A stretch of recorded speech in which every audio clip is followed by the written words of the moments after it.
जय श्री कृष्ण। धर्म ज्योतिषमा हजुरहरूलाई स्वागत छ। आजको विषय हो अब जसको चिनाइ छैन, जसलाई मिति थाहा छैन है, गाउँमा जन्मिया छन्, अब बुवा आमाले त्यति बेला भएदेखि ख्याल गरिरहेन, अब उहाँको अब फलन कसरी गर्ने, चिनाव हुन्छ नि कसरी बोल्ने।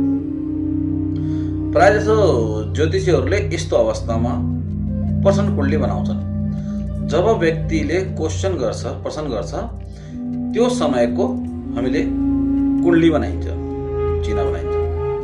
त्यो चिना अनुसार हामीले उहाँको प्रश्नको उत्तर गर्न गरिएछ। यो पद्धति चलिराखेको छ। गुरुहरूले सिद्ध उहाँहरूले मलाई यही सिकाउनु। अब जसको चिनाइ छैन है, अब उसलाई अब जीवनमा सङ्घर्ष समस्या छ, अब उपाय के त? प्राय जसो ज्योतिष गुरुहरूले मलाई सिकाउँदा उहाँले के भन्नु भने, जसको जीवनमा चिना छ छैन, घर अशान्ति छ शान्ति छ, जे पनि छ, सबभन्दा रामबाण इलाज भनेको गायत्री मन्त्र।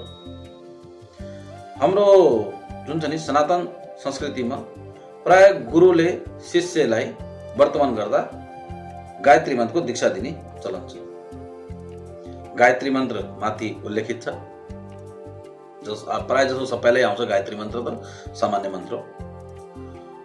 अब गायत्री मन्त्र बिहान र साँझ नित्य जप गर्ने मान्छेलाई समस्या रूपी जुन छ नि यो वातावरण सहज हुँदै जान्छ।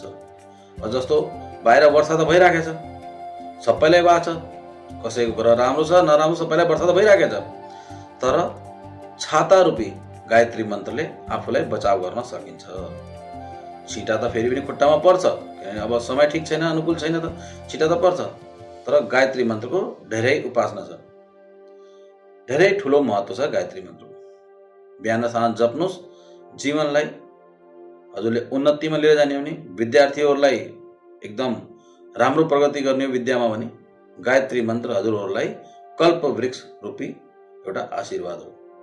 हजुरले गायत्री मन्त्र आफ्नो जीवनमा उतार्नुहोस् है। अरू गायत्री मन्त्रको उच्चारण गर्न हुन्न। यो हाम्रो जुन छ नि सनातन संस्कृतिले हामीलाई त्यही सिकाउँछ। हजुरको चिना छ, हजुरले विश्लेषण गर्न चाहनुहुन्छ भने मलाई तल दिएको नम्बरमा व्हाट्सएप गर्नुहोस्।